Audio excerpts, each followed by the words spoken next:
Ibu mertua menertawakanku saat aku ditalak suami, dan dengan bahagianya ia menggelar pesta atas perceraianku. Ku buat dia malu dan menyesal seumur hidup saat tahu siapa aku sebenarnya.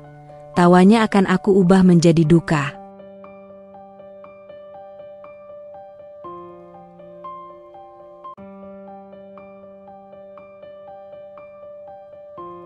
Suara denting sendok yang beradu dengan cangkir keramik terdengar begitu nyaring di ruang tamu yang terasa dingin dan kaku. Aku, Arini, duduk di tepi sofa tua yang lapuk, jemariku saling bertaut di pangkuan hingga buku-buku jariku memutih. Udara terasa berat, seolah menekan dadaku hingga sulit untuk bernapas. Di seberangku, duduk Ibu Ratih, ibu mertuaku.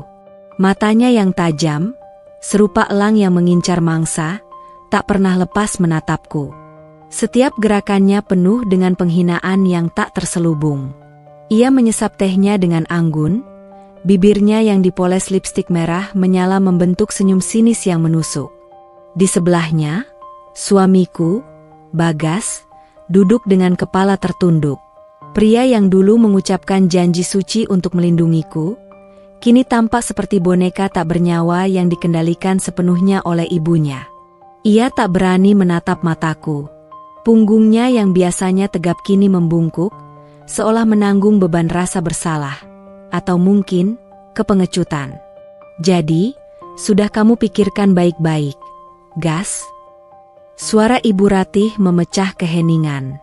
Nadanya manis, namun mengandung racun yang mematikan. Bagas tersentak, lalu mengangguk pelan tanpa mengangkat wajahnya. Sudah, Bu. Aku menelan ludah yang terasa pahit. Aku tahu arah pembicaraan ini. Selama 5 tahun pernikahan kami, aku sudah terbiasa dengan drama ini. Ibu Ratih tidak pernah menyukaiku. Baginya, aku hanyalah gadis yatim piatu dari desa, tidak berpendidikan tinggi, dan tidak memiliki harta. Aku adalah aib bagi keluarga terpandangnya, noda yang harus segera dihapus dari citra sempurna mereka. Selama ini, aku bertahan. Aku bertahan karena cintaku pada Bagas. Aku ingat bagaimana dulu ia meyakinkanku, bahwa cintanya cukup untuk kami berdua, bahwa ia akan menjadi perisai yang melindungiku dari badai cemoohan ibunya. Janji itu kini terasa seperti lelucon yang kejam. Perisai itu telah retak, dan kini ia sendiri yang mengarahkan pedang ke jantungku. Arini, panggil Bagas akhirnya. Suaranya serak dan bergetar. Maafkan aku. Aku menatapnya, mencari sisa-sisa pria yang pernah kucintai di dalam sorot matanya yang kosong. Maaf untuk apa, Mas? Tanyaku lirih, meskipun aku sudah tahu jawabannya. Ibu Ratih tertawa kecil. Tawa renyah yang terdengar seperti pecahan kaca di telingaku. Sudahlah, tidak perlu bertele-tele. Bagas, katakan sekarang. Ibu sudah tidak sabar melihat parasit ini keluar dari rumah kita. Ibu. Bagas menegur pelan, tapi tak ada kekuatan dalam suaranya. Aku menarik napas dalam-dalam, mencoba menguatkan hatiku yang sudah terasa remuk. Aku memandang lurus ke arah Bagas. Katakan, Mas. Katakan apa yang ingin ibu katakan melalui mulutmu. Wajah Bagas memucat. Ia akhirnya mengangkat wajahnya, dan aku bisa melihat matanya yang berkaca-kaca. Ada permohonan maaf di sana, tetapi juga ada kepasrahan yang mutlak. Ia sudah menyerah. Ia telah kalah dalam pertempuran melawan ibunya sendiri. Arini Paramita, ucapnya dengan suara yang nyaris tak terdengar, hari ini, aku, Bagas Pratama, menjatuhkan talak 1 kepadamu. Dunia seakan berhenti berputar. Kata-kata itu, meski sudah kuduga, menghantamku seperti gelombang tsunami, merenggut napasku dan menyeret jiwaku ke dasar lautan keputusasaan. Ruangan menjadi senyap seketika. Bahkan suara jam dinding pun seolah berhenti berdetak.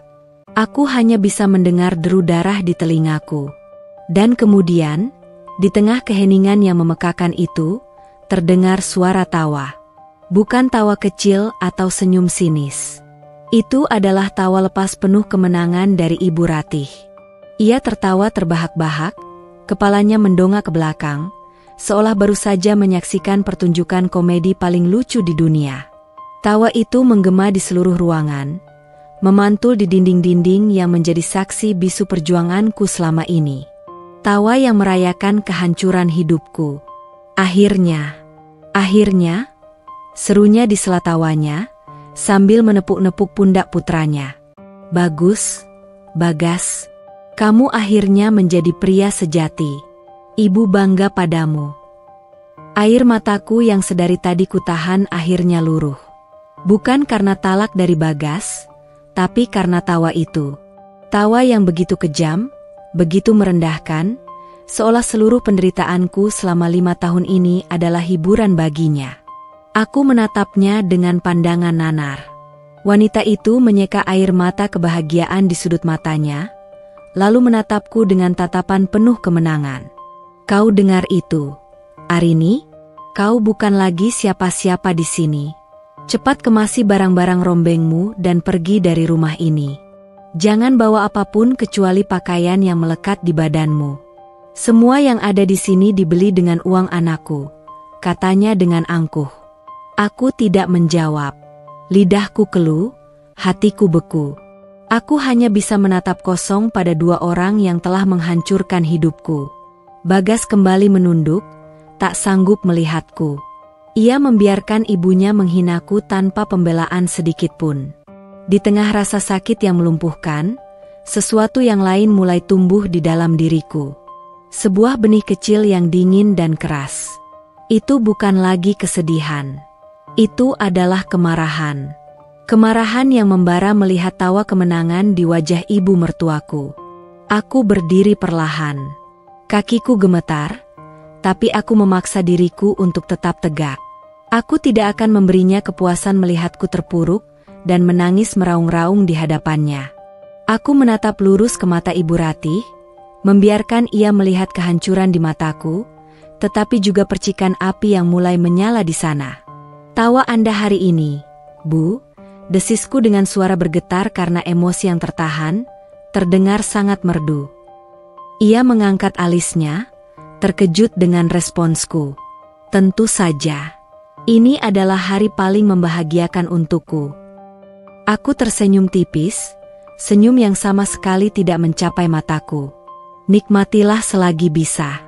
Karena saya bersumpah, tawa itu akan saya ubah menjadi duka.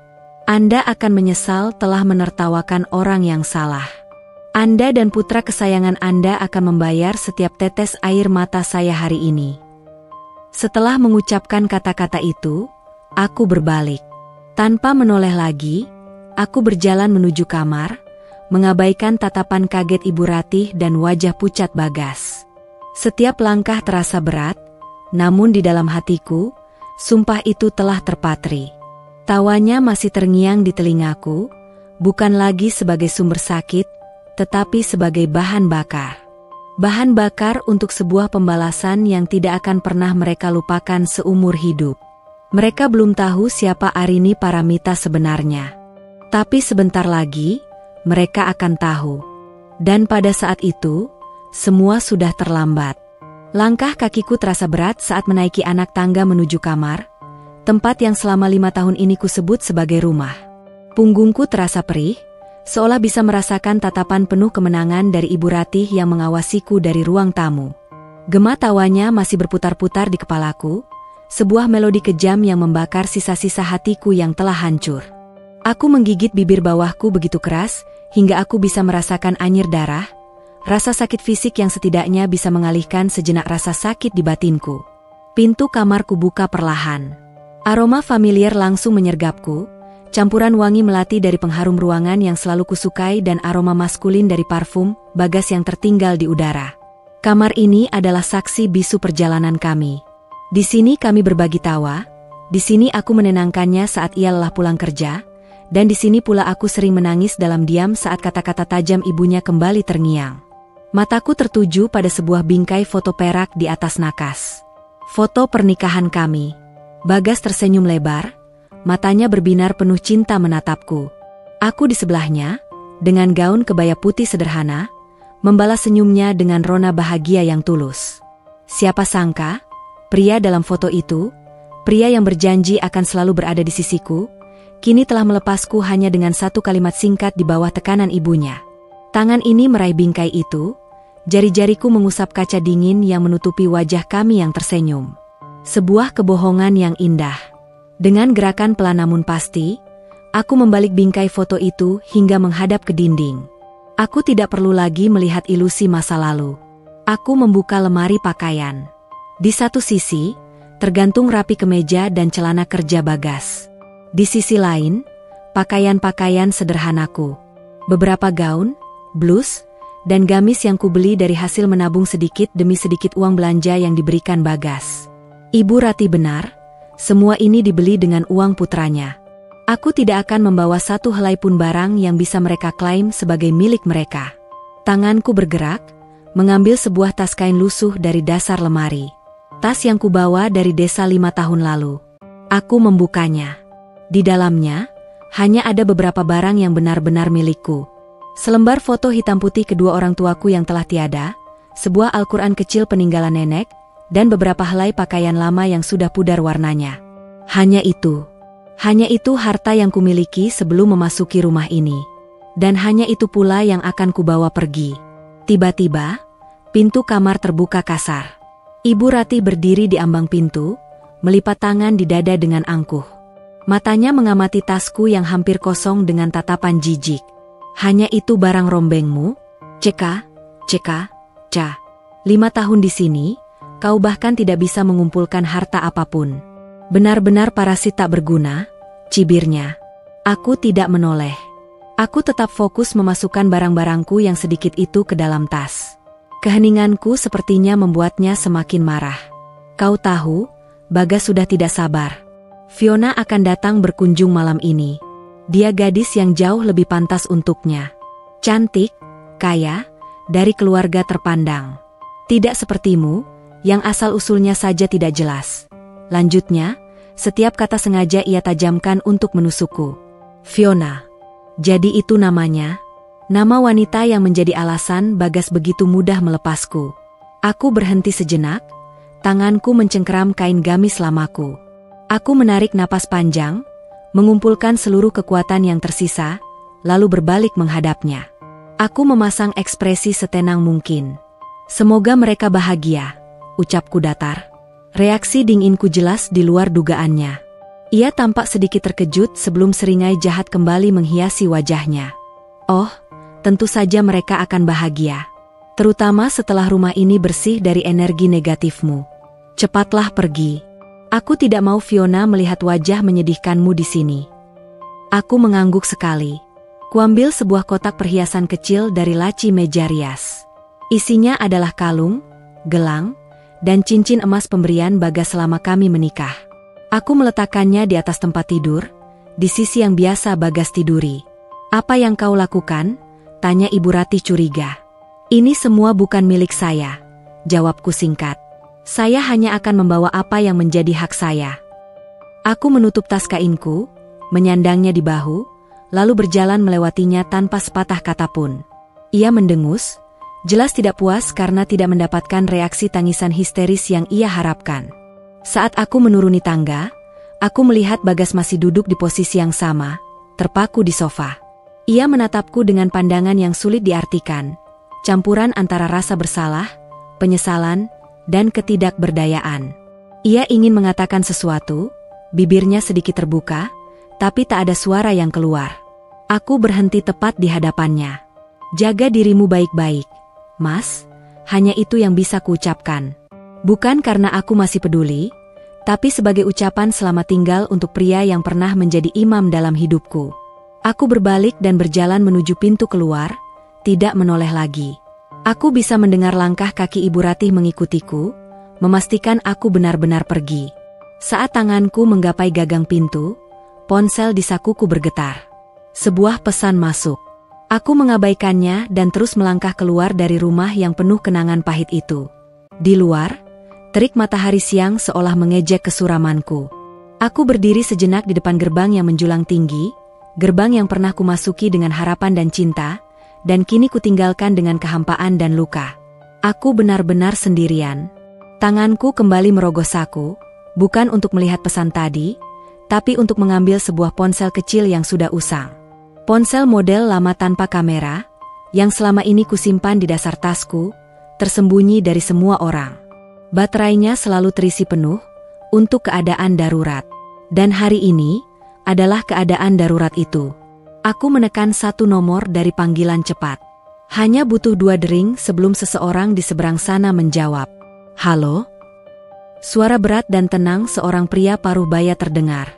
Pak Tirtayasa, sapaku, suaraku sedikit bergetar sebelum aku berhasil mengendalikannya. Ini saya, Arini. Hening sejenak. Lalu suara itu kembali, kini dengan nada penuh hormat dan sedikit kekhawatiran. Nona Arini? Ada apa, Nona? Apakah terjadi sesuatu? Nona. Panggilan yang sudah 5 tahun tidak pernah kudengar. Panggilan yang merujuk pada diriku yang sebenarnya.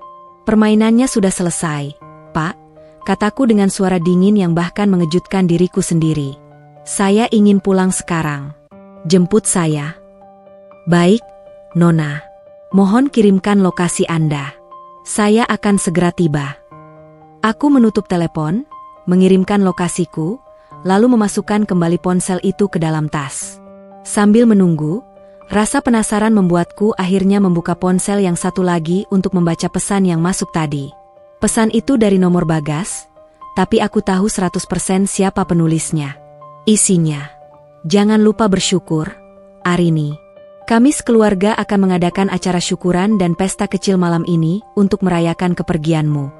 Akhirnya rumah ini bersih dari pembawa sial sepertimu. Sebuah awal yang baru untuk Bagas. Pesta. Mereka akan menggelar pesta di atas penderitaanku. Ponsel itu nyaris terlepas dari genggamanku yang gemetar. Kemarahan yang tadinya hanya bara api kini berkobar menjadi lautan api yang melahap habis sisa kesedihanku. Rasa sakitku berubah menjadi kekuatan yang dingin dan tajam. Sumpah yang kuucapkan di ruang tamu tadi kini memiliki tujuan yang jelas. Pesta, katamu, Bu Ratih, kau ingin merayakan kehancuranku? Baiklah, tawamu malam ini akan menjadi tawa terakhirmu. Karena badai yang akan kubawa ke depan pintumu akan memastikan kau dan putramu tidak akan pernah bisa tertawa seperti itu lagi. Tepat saat itu, dari ujung jalan, sebuah sedan hitam mewah meluncur dengan mulus dan berhenti tepat di hadapanku. Kaca mobil yang gelap gulita itu begitu kontras dengan lingkunganku yang sederhana. Pintu belakang terbuka, dan Pak Tirtayasa, dengan setelan jas rapinya, keluar dan membungkuk hormat. Selamat datang kembali, Nona Arini, katanya dengan suara tenang. Aku mengangguk, memasang wajah tanpa ekspresi, lalu masuk ke dalam mobil yang sejuk dan nyaman itu. Saat pintu ditutup, aku meninggalkan dunia lama di belakangku. Arini yang lemah dan tertindas telah mati di depan gerbang itu. Yang ada sekarang adalah Arini yang berbeda. Arini yang siap mengubah tawa mereka menjadi duka yang abadi. Di dalam sedan mewah yang membawaku pergi, keheningan terasa begitu pekat, seolah menyerap semua suara dari dunia luar. Interior mobil beraroma kulit mahal dan parfum lembut yang samar, sangat kontras dengan bau debu jalanan yang tadi sempat kuhirup. Jendela yang gelap melindungiku dari tatapan dunia, menciptakan sebuah kepompong aman di mana aku bisa membiarkan diriku bernapas untuk pertama kalinya setelah berjam-jam. Aku menatap pantulan diriku di kaca jendela yang gelap. Wajah itu, wajah yang sama yang tadi pagi menatap cermin dengan cemas, berharap bisa menyenangkan suami dan ibu mertuanya. Wajah seorang wanita sederhana dengan sorot mata yang sedikit lelah namun selalu penuh harap. Kini, harapan itu telah padam. Yang terpantul kembali padaku adalah sepasang mata yang dingin dengan kilat amarah yang belum sepenuhnya terpadamkan. Gemetar di tanganku sudah berhenti, digantikan oleh ketenangan yang menakutkan. Nona baik-baik saja? Suara Pak Tirtayasa dari kursi depan memecah lamunanku. Ia melirikku dari kaca spion tengah dengan sorot mata penuh kekhawatiran yang tulus. Pak Tirtayasa bukan sekadar sopir atau asisten. Beliau adalah tangan kanan almarhum ayahku, orang kepercayaan yang telah mengabdi pada keluarga kami selama lebih dari 30 tahun. Setelah ayah dan ibu meninggal dalam sebuah kecelakaan 10 tahun lalu, beliaulah yang menjadi wali dan pelindungku, mengelola warisan raksasa yang ditinggalkan untukku hingga aku cukup umur. Aku menarik napas panjang. Saya baik-baik saja, Pak. Hanya sedikit lelah berpura-pura. 5 tahun, Nona. 5 tahun kami mencari tanpa henti. Kami semua mengira sesuatu yang buruk telah menimpa Nona. Katanya, suaranya syarat dengan kelegaan sekaligus teguran halus. Aku bersandar di kursi empuk itu. Saya harus pergi, Pak. Saya muak dengan sangkar emas itu. Muak dengan orang-orang yang mendekat hanya karena nama keluarga dan harta. Saya ingin tahu bagaimana rasanya dicintai dengan tulus. Sebagai Arini, bukan sebagai Arini Paramita Adijaya, pewaris tunggal Cakrawala Group. Aku menceritakan semuanya. Tentang pertemuanku dengan Bagas di sebuah acara bakti sosial, bagaimana aku memperkenalkan diri sebagai gadis desa yatim piatu yang merantau ke kota. Tentang keputusanku untuk meninggalkan semua kemewahan dan hidup sederhana bersamanya, untuk menguji ketulusan cintanya. Sebuah eksperimen naif seorang gadis muda yang mendambakan dongeng. Dan ternyata, aku mengakhiri ceritaku dengan tawa getir. Dongeng itu berakhir dengan sang pangeran yang menyerahkan putrinya kepada naga. Cintanya tidak cukup kuat untuk melawan keserakahan ibunya. Pak Tirtayasa terdiam cukup lama, tangannya mencengkeram kemudi dengan erat. Manusia rendahan, desisnya pelan, sebuah letupan emosi yang jarang sekali ia tunjukkan. Mereka tidak tahu siapa yang telah mereka sia-siakan. Mereka akan menyesal, Nona. Saya pastikan itu. Oh, tentu saja mereka akan menyesal, jawabku dingin. Dan penyesalan mereka baru saja akan dimulai. Pesta perayaan yang mereka siapkan malam ini akan menjadi panggung pertamanya. Mobil terus melaju, meninggalkan hiruk-pikuk kota dan memasuki sebuah kawasan elit yang sunyi dan hijau. Jalanan lebar diapit oleh pepohonan rindang dan rumah-rumah mewah yang tersembunyi di balik gerbang-gerbang tinggi. Akhirnya, mobil berbelok, memasuki sebuah gerbang hitam raksasa yang terbuka secara otomatis. Di baliknya, terhampar jalan pribadi yang panjang, menuju sebuah bangunan megah bergaya klasik Eropa yang berdiri kokoh di tengah taman yang terawat sempurna. Inilah rumahku. Singgasana yang telah kutinggalkan. Para penjaga keamanan berseragam membungkuk hormat saat mobil kami lewat. Begitu mobil berhenti di depan lobi utama, beberapa pelayan rumah tangga yang dipimpin oleh Bei Inah, kepala pelayan yang telah mengasuhku sejak kecil, sudah berbaris menyambut. Saat aku melangkah keluar dari mobil, Bei Inah tidak bisa menahan tangisnya. Ia berlari kecil dan memelukku erat. Non Arini. Ya Tuhan, Nona sudah kembali. Bibi kira Nona tidak akan pernah kembali. Isaknya di bahuku. Pelukan hangatnya yang tulus itu nyaris meruntuhkan kembali dinding pertahanan yang kubangun. Aku membalas pelukannya. Saya pulang, Bei. Saya pulang. Setelah menenangkan Bei Inah, aku berjalan masuk. Bagian dalam rumah terasa sejuk dan lengang. Lantai marmer mengkilap, pilar-pilar tinggi, dan lukisan-lukisan mahakarya di dinding seolah menyapaku kembali. Semua masih sama, hanya sedikit berdebu, seolah seluruh rumah ini ikut menahan napas selama kepergianku.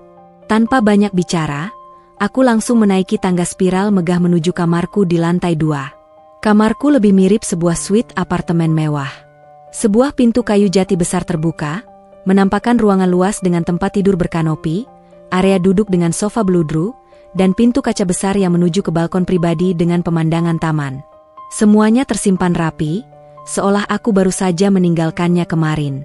Langkah pertamaku adalah menuju cermin besar berbingkai emas di sudut ruangan. Aku menatap pantulan diriku sekali lagi.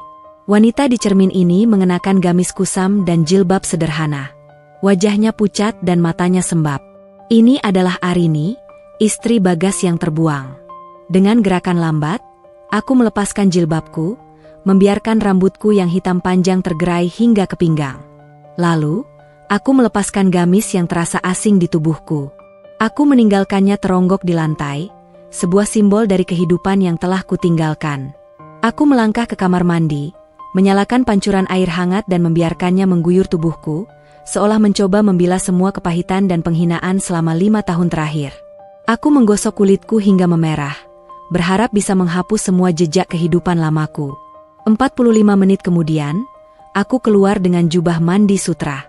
Aku berjalan menuju walk-in closet yang besarnya setara dengan seluruh ruang tamu di rumah Bagas.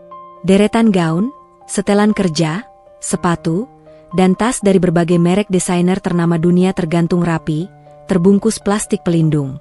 Tanganku terulur, bukan pada gaun malam yang gemerlap, melainkan pada sebuah setelan celana panjang berwarna hitam pekat dari bahan sutra krep dan sebuah blus berwarna merah darah. Pakaian yang memancarkan kekuatan, kontrol, dan sedikit bahaya. Setelah berpakaian dan menata rambutku dengan sederhana namun elegan, aku kembali bercermin. Wanita yang balas menatapku kini sangat berbeda. Tak ada lagi sorot mata memohon atau wajah yang pasrah. Yang ada hanyalah tatapan tajam, rahang yang mengeras, dan aura dingin seorang ratu yang siap berperang. Aku turun ke ruang kerja ayahku, tempat Pak Tirtayasa sudah menungguku dengan sebuah tablet di tangannya. "Saya siap, Pak," kataku sambil duduk di kursi kulit besar di belakang meja mahoni yang kokoh. Pak Tirtayasa mengangguk. "Apa perintah pertama, Nona?" Aku menatap lurus ke depan, bayangan tawa Ibu Ratih kembali berkelebat. "Pertama, kumpulkan semua informasi tentang keluarga Pratama dan bisnis kecil mereka. Saya ingin tahu segalanya. Aset, utang, mitra bisnis, musuh-musuh mereka. Setiap celah, setiap kelemahan, sekecil apapun itu, perintahku." Suaraku terdengar tegas dan tanpa emosi. Kedua, aku berhenti sejenak, senyum tipis yang dingin tersungging di bibirku. "Cari tahu semua detail tentang pesta syukuran mereka malam ini. Waktu, lokasi, dan yang paling penting, daftar tamu undangan. Saya ingin mengirimkan hadiah pembuka. Hadiah yang akan membuat nama Arini menjadi mimpi buruk yang menghantui tidur mereka selamanya."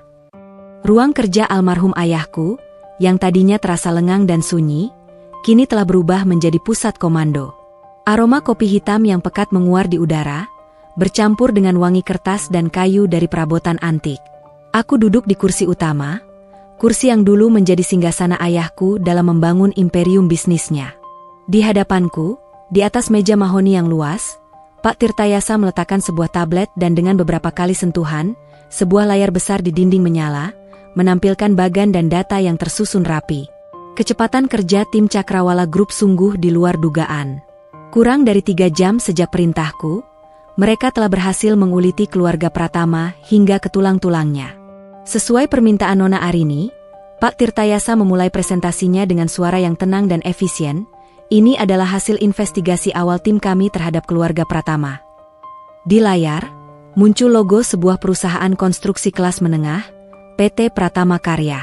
Di bawahnya, tertera nama Bagas Pratama sebagai direktur utama, sebuah jabatan warisan dari ayahnya, bukan hasil kemampuannya. PT Pratama Karya saat ini berada dalam kondisi finansial yang sangat genting. Lanjut Pak Tirtayasa, menunjuk sebuah grafik yang menunjukkan tren pendapatan menurun drastis selama 2 tahun terakhir. Mereka memiliki utang sebesar 25 miliar rupiah kepada Bank Mega Persada, yang akan jatuh tempo dalam 6 bulan ke depan. Selain itu, proyek pembangunan apartemen sederhana yang menjadi tumpuan harapan mereka saat ini terhenti total karena masalah arus kas. Jantungku tidak merasakan apa-apa. Tidak ada rasa kasihan. Informasi ini hanyalah data, amunisi untuk senjataku. Mereka sedang berusaha mati-matian untuk mendapatkan pinjaman baru, tapi rekam jejak mereka yang buruk membuat banyak bank menolak. Singkatnya, Nona, mereka berada di ambang kebangkrutan. Aku mengangguk pelan. Sungguh ironis. Ibu Ratih begitu menghinaku karena kemiskinan, padahal keluarganya sendiri sedang berjalan di atas tali menuju jurang kehancuran. Kesombongan mereka dibangun di atas fondasi yang rapuh. Lalu, bagaimana dengan Fiona? Tanyaku. Sebuah foto muncul di layar. Wanita cantik dengan riasan tebal dan senyum yang dipaksakan. Fiona Larasati, putri dari Bapak Hartono Larasati, pemilik beberapa toko tekstil yang juga sedang mengalami kesulitan. Menurut informasi kami, perjodohan ini adalah upaya dari kedua keluarga untuk saling menopang citra sosial. Mereka sama-sama berjuang untuk terlihat kaya, padahal kondisi sebenarnya jauh dari itu. Aku tertawa sinis. Jadi, ini semua hanya sebuah pertunjukan kepalsuan. Mereka menyingkirkanku, yang mereka anggap miskin, untuk digantikan dengan seseorang yang juga berpura-pura kaya. Sungguh menyedihkan. Dan yang terakhir, daftar tamu untuk acara malam ini, kata Pak Tirtayasa. Daftar nama muncul di layar.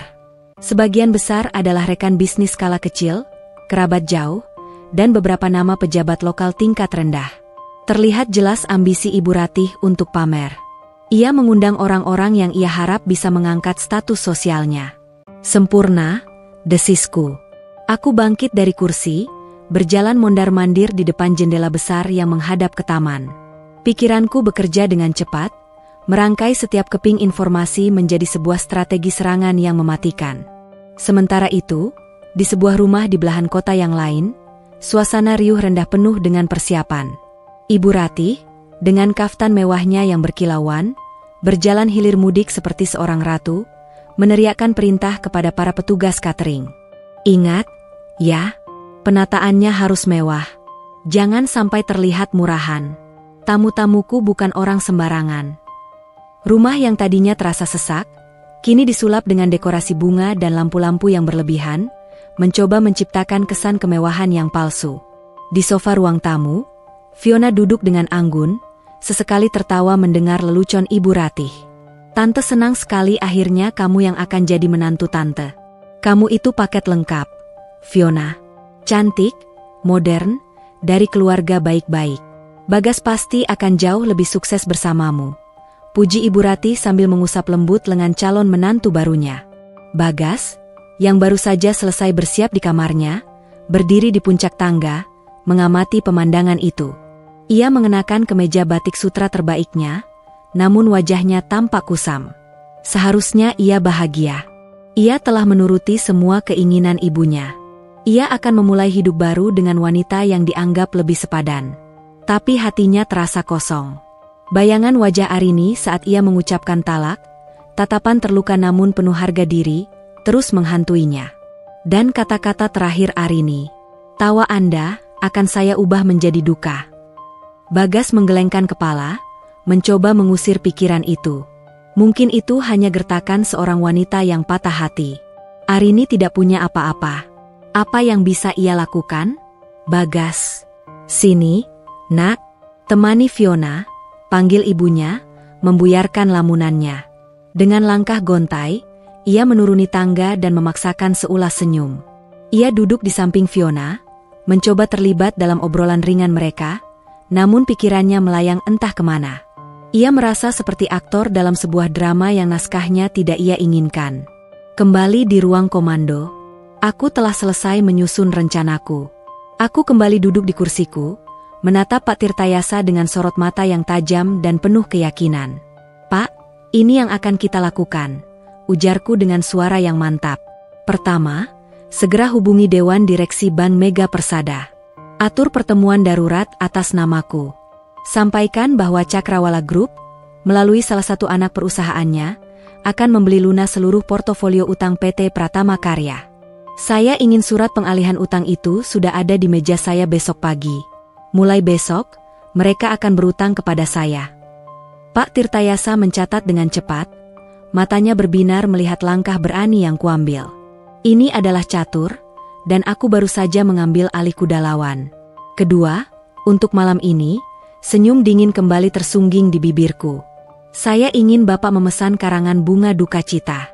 Yang paling besar, paling megah, dan paling mencolok yang bisa ditemukan di kota ini. Karangan bunga duka cita, Nona? Pak Tirtayasa bertanya, memastikan ia tidak salah dengar. Benar.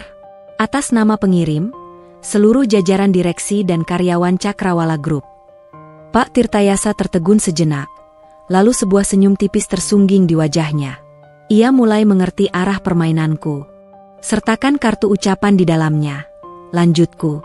Tulis pesan ini, turut berduka cita yang sedalam-dalamnya atas matinya hati nurani dan akal sehat keluarga Pratama. Kirimkan karangan bunga itu tepat pukul 8 malam, saat semua tamu sudah berkumpul. Pastikan kurir yang mengantar mengenakan seragam resmi dan menyerahkannya langsung di depan pintu utama. Dan yang terakhir, Pak, aku mencondongkan tubuhku ke depan. Hubungi beberapa kontak media kita. Dari portal berita bisnis hingga majalah gosip. Saya tidak ingin mereka meliput secara terang-terangan. Cukup minta mereka untuk, secara kebetulan, berada di sekitar lokasi pesta. Beri mereka petunjuk bahwa akan ada kejutan menarik di acara syukuran seorang pengusaha konstruksi yang sedang naik daun. Biarkan kamera mereka yang bekerja. Pak Tirtayasa mengangguk mantap, wajahnya menunjukkan kekaguman sekaligus ketegasan. Semua akan dilaksanakan sesuai perintah Nona. Roda pembalasan telah berputar. Malam ini, di tengah pesta perayaan mereka, aku akan mengirimkan sebuah pesan pembuka. Pesan yang akan mengubah tawa bahagia mereka menjadi bisik-bisik kebingungan dan rasa malu. Mereka ingin pesta, aku akan memberikannya. Pesta yang akan menjadi awal dari mimpi buruk mereka. Langit telah sepenuhnya gelap saat tamu-tamu mulai berdatangan ke kediaman keluarga Pratama. Pukul 7:30 malam, halaman rumah yang tidak seberapa luas itu telah dijejali oleh mobil-mobil yang tampak lebih mahal dari harga rumah itu sendiri. Lampu-lampu taman yang sengaja ditambahkan untuk malam ini memancarkan cahaya terang, menyoroti dekorasi bunga yang sedikit norak di setiap sudut. Musik instrumental yang lembut mengalun dari pengeras suara, mencoba menciptakan suasana elegan yang terasa sangat dipaksakan. Ibu Ratih berdiri di ambang pintu, menjadi pusat perhatian. Ia mengenakan gaun malam berwarna emas yang berkilauan, perhiasan berat menghiasi leher dan pergelangan tangannya. Senyumnya merekah lebar, menyambut setiap tamu dengan pelukan hangat dan tawa yang dibuat-buat. Malam ini adalah panggungnya. Ia adalah sang ratu yang akhirnya berhasil menyingkirkan pengganggu dan kini dengan bangga memamerkan calon permaisuri baru untuk putranya. Jeng Rika, apa kabar? Aduh, makin cantik saja. Sapanya pada seorang wanita berpenampilan sosialita. Iya, dong, harus syukuran. Melepas yang lama, menyambut yang baru dan jauh lebih baik. Bisiknya, yang tentu saja cukup keras untuk didengar orang-orang di sekitarnya. Bagas berdiri di sisinya, diapit oleh Fiona. Ia seperti maneken tampan yang dipajang untuk melengkapi kesempurnaan malam itu. Tangannya melingkar canggung di pinggang Fiona, senyumnya kaku, dan matanya tidak menunjukkan binar kebahagiaan sedikitpun. Ia menyalami tamu, mengucapkan terima kasih atas kehadiran mereka, namun semua terasa otomatis, seperti robot yang diprogram. Hatinya gelisah. Setiap kali bel pintu berbunyi, jantungnya berdebar kencang, seolah mengharapkan, atau mungkin takut, melihat sosok Arini muncul di sana. Tentu saja itu mustahil, pikirnya. Arini tidak akan pernah datang. Fiona, di sisi lain, memainkan perannya dengan sempurna. Ia tersenyum manis, tertawa pada lelucon-lelucon garing para tamu, dan sesekali berbisik mesra pada Bagas. Ia tampak menikmati perhatian yang didapatkannya, menjadi primadona di pesta kecil yang ia yakini sebagai awal dari kehidupannya yang gemerlap sebagai istri seorang pengusaha sukses. Di sudut lain, beberapa rekan bisnis Bagas sedang berbincang. Hebat juga si Bagas, cepat sekali dapat gantinya. Yang ini kelihatannya lebih berkelas, kata salah seorang dari mereka. Kau tidak dengar gosipnya? Katanya istri yang dulu itu cuma gadis desa, tidak selevel dengan mereka. Wajar saja kalau Bu Ratih ingin menantu yang bisa mengangkat derajat keluarga, timpal yang lain. Bisik-bisik seperti itu menyebar di seluruh penjuru ruangan. Semua orang seolah setuju bahwa keputusan Bagas menceraikan Arini adalah hal yang tepat. Malam itu adalah penegasan status sosial keluarga Pratama, sebuah deklarasi bahwa mereka telah naik kelas. Ibu Ratih, yang sesekali menangkap serpihan obrolan itu, merasa semakin bangga. Rencananya berhasil. Sementara itu, di singgasananya yang sunyi, Arini mengamati semuanya dari jauh. Di ruang kerjanya, layar besar di dinding tidak lagi menampilkan data dan grafik. Layar itu kini terbagi menjadi 4 kotak, menampilkan siaran langsung dari kamera-kamera tersembunyi yang dioperasikan oleh timnya. Beberapa wartawan yang ia kirim, dengan menyamar sebagai tamu undangan dari relasi bisnis tingkat rendah, memberikan pandangan mata yang sempurna dari dalam pesta. Arini duduk dengan tenang di kursinya, segelas teh chamomile hangat berada di genggamannya. Ia mengenakan piyama sutra yang nyaman. Wajahnya tanpa riasan, namun matanya tajam dan fokus, mengamati setiap detail di layar. Ia melihat senyum palsu Bagas, kesombongan ibunya, dan kepura-puraan Fiona. Ia menyaksikan pesta topeng itu dengan perasaan dingin yang aneh. Tak ada lagi rasa sakit, hanya ada rasa jijik dan antisipasi. Kurir sudah dalam perjalanan, Nona. Tepat sesuai jadwal, suara Pak Tirtayasa terdengar dari interkom di mejanya. Baik, Pak.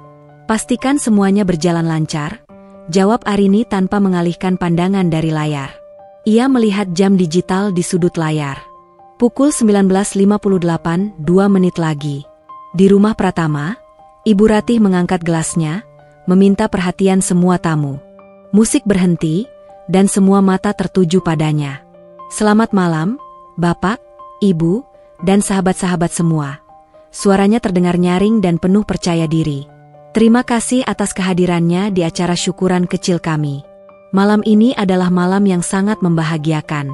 Malam di mana putra saya satu-satunya, Bagas, akhirnya terbebas dari masa lalu yang kelam dan siap menyongsong masa depan yang cerah. Beberapa tamu bertepuk tangan sopan. Bagas menunduk, wajahnya memerah karena malu dan perasaan tidak nyaman. Dan tentu saja, masa depan yang cerah itu tidak akan lengkap tanpa pendamping yang sepadan. Lanjut Ibu Ratih, sambil merangkul Fiona. Mari kita semua doakan agar hubungan Bagas dan Fiona dilancarkan menuju jenjang pernikahan. Tepuk tangan kembali terdengar, kali ini lebih meriah. Ting tong. Bel pintu berbunyi nyaring, memotong momen puncak pidato Ibu Ratih. Ia sedikit mengernyit, terganggu. Siapa itu? Mungkin ada tamu yang terlambat, gumamnya. Seorang pelayan membukakan pintu. Dan di sana, berdiri dua orang pria berseragam kurir, membawa sesuatu yang begitu besar hingga nyaris menutupi seluruh daun pintu. Itu adalah sebuah karangan bunga raksasa, jauh lebih besar dan lebih megah dari semua dekorasi di pesta itu. Bunga lili putih dan krisan kuning, bunga yang identik dengan suasana duka, dirangkai dengan indah namun terasa janggal. Semua tamu terdiam. Musik yang baru saja akan dimulai kembali berhenti. Perhatian mereka teralih sepenuhnya pada benda aneh yang kini dibawa masuk dengan susah payah ke tengah ruangan. Maaf, ini dari siapa ya? Tanya Ibu Ratih, nadanya masih mencoba ramah meski jelas-jelas bingung dan sedikit kesal. Kiriman untuk keluarga Pratama, jawab salah satu kurir dengan suara datar. Ada kartu ucapannya, Bu. Sang kurir menyerahkan sebuah amplop tebal berwarna hitam dengan pita perak. Ibu Ratih mengambilnya. Ia masih tersenyum, mungkin mengira ini adalah hadiah kejutan dari salah satu kolega pentingnya. Dengan gerakan teatrikal, ia membuka amplop itu di hadapan semua tamunya. Ia membaca tulisan pertama, nama pengirim yang tercetak dengan huruf kaligrafi yang indah. Seketika, senyum di wajahnya membeku. Matanya membelalak. Dari seluruh jajaran direksi dan karyawan Cakrawala Group. Nama itu berdesing di telinga para tamu. Cakrawala Group? Raksasa konglomerat itu? Bagaimana keluarga Pratama bisa mengenal mereka? Bisik-bisik penuh kekaguman dan rasa penasaran mulai terdengar.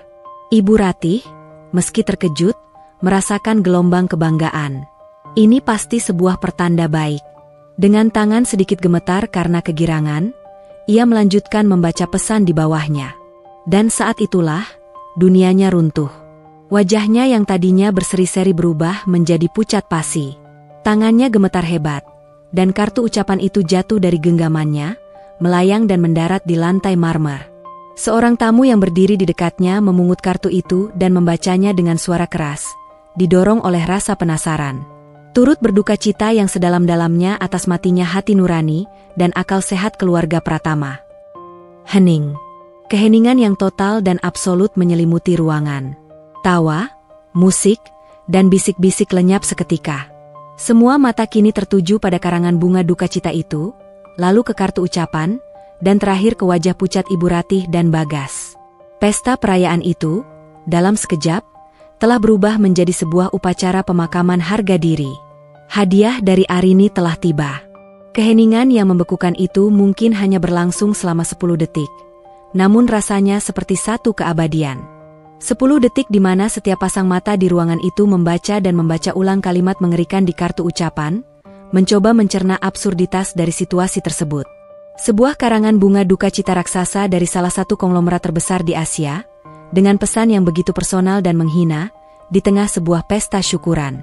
Itu adalah kombinasi yang tidak masuk akal. Lalu, keheningan itu pecah. Bukan oleh teriakan, melainkan oleh bisikan. Bisikan-bisikan yang menyebar dari satu sudut ke sudut lain, seperti api yang merambat di rumput kering. Awalnya pelan dan ragu-ragu, lama-kelamaan menjadi semakin berani dan jelas. Cakrawala Group? Apakah aku tidak salah baca? Tidak mungkin ini sungguhan. Pasti ada yang mengerjai mereka. Tapi lelucon macam apa ini? Mengirim karangan bunga duka sebesar ini? Dan pesannya, matinya hati nurani. Itu bukan lelucon, itu tuduhan serius. Sebenarnya siapa yang sudah dibuat marah oleh keluarga Pratama? Bermasalah dengan Cakrawala Group itu sama saja bunuh diri. Di antara kerumunan, beberapa orang yang memegang ponsel tampak sibuk. Mereka adalah para wartawan yang dikirim oleh Arini. Tanpa menarik perhatian, mereka merekam ekspresi pucat Ibu Ratih, wajah bingung Bagas, dan tentu saja, objek utama malam itu, karangan bunga duka cita yang berdiri megah seperti monumen penghinaan. Ibu Ratih akhirnya tersadar dari kelumpuhannya. Wajahnya yang pucat kini memerah padam karena amarah dan rasa malu yang luar biasa. Naluri pertamanya adalah menyangkal. Ini pasti kesalahan, teriaknya, suaranya melengking dan bergetar, merusak citra anggun yang susah payah ia bangun sepanjang malam. Ini lelucon murahan dari orang yang iri. Kurir, cepat bawa pergi bunga sialan ini dari rumah saya. Sekarang. Kedua kurir itu, yang telah diinstruksikan dengan baik, hanya menatapnya dengan tenang. Maaf, Bu. Tugas kami hanya mengantar sesuai alamat dan nama penerima. Tanda terima juga sudah ditandatangani oleh pelayan ibu, kata salah satu dari mereka, menunjuk pada secari kertas di tangannya. Sikap profesional mereka justru membuat Ibu Ratih semakin terlihat histeris dan tidak berdaya. Melihat usahanya gagal, ia mencoba taktik lain. Ia tertawa, tawa yang terdengar sumbang dan dipaksakan. Hahaha, ada-ada saja yang iseng. Ya sudah, Bapak dan Ibu, jangan terganggu. Mari kita lanjutkan pestanya. Namun, tak seorang pun ikut tertawa. Nasi sudah menjadi bubur. Suasana pesta yang tadinya meriah kini telah mati total, digantikan oleh atmosfer canggung yang kental dengan skandal. Karangan bunga itu seolah memiliki medan gravitasi sendiri, menarik semua perhatian dan menyedot semua energi positif dari ruangan. Para tamu, yang tadinya bersemangat untuk menjilat keluarga yang mereka kira akan menjadi kaya raya, kini mulai melihat keluarga Pratama sebagai sumber masalah.